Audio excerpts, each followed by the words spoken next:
long screw. Goes in there.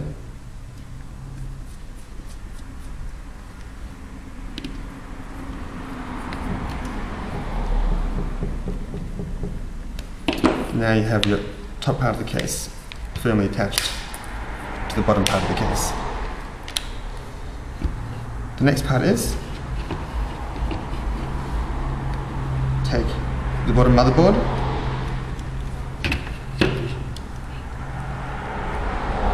and attach it to the ribbon from the top screen.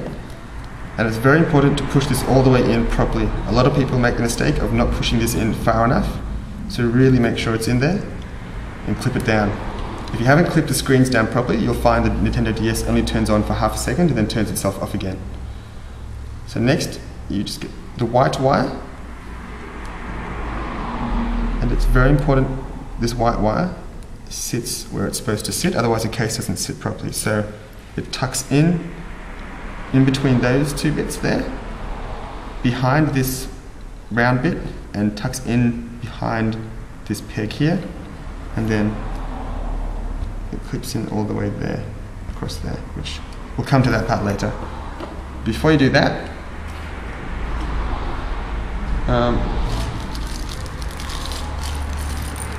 take your new buttons and put them where they're supposed to go. It's pretty obvious because you can't really put them in the wrong place because of the way they're designed. They only go where they're supposed to.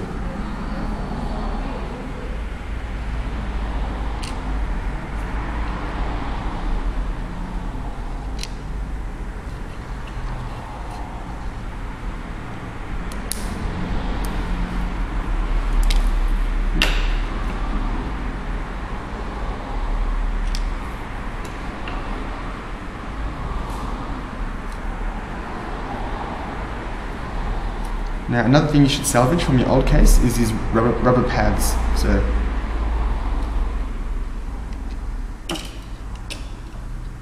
they go over the back of the buttons. Now, if you lose them, we do have replacement ones for sale at our online store at supermodships.com.au. Now, after that's done, you can flip your motherboard back over, but make sure the black wire goes underneath the board. Because if you don't do it, it comes out the wrong side. It comes out, whoops. It comes out that way, which is the wrong way. You want it to come out that side. Okay, now.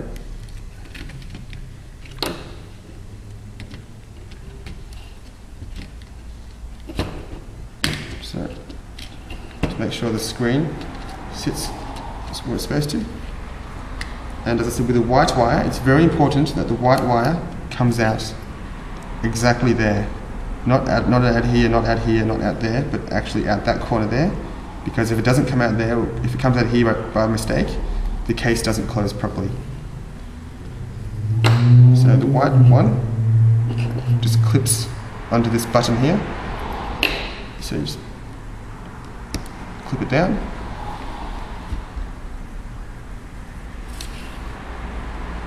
The black one can be quite tricky. You have to straighten the wire as much as you can, and then you have to slide it underneath the game socket until it comes out the other side.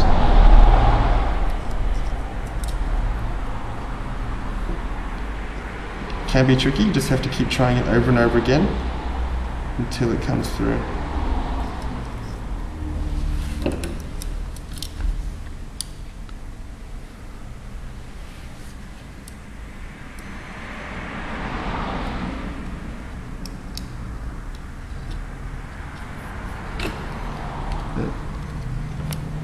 Comes out there, and it just clips on to this button just here.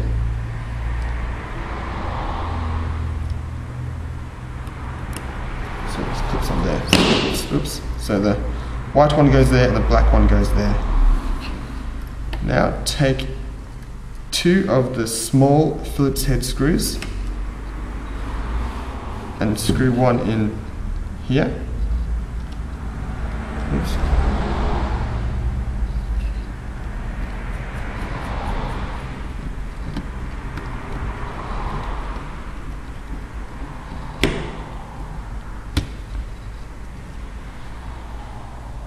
and put the other one just here.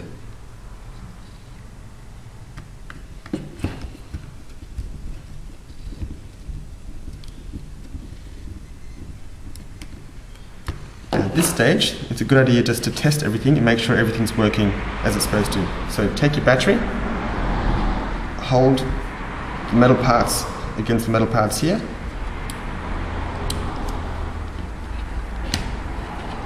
And then, while holding the battery against the metal parts, open it up and turn it on.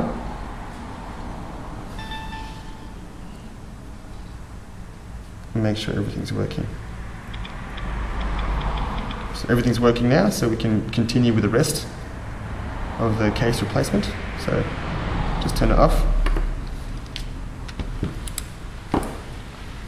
Now to replace the buttons can be a bit tricky as well. The easiest way to do it is take an axis first and seat it just there.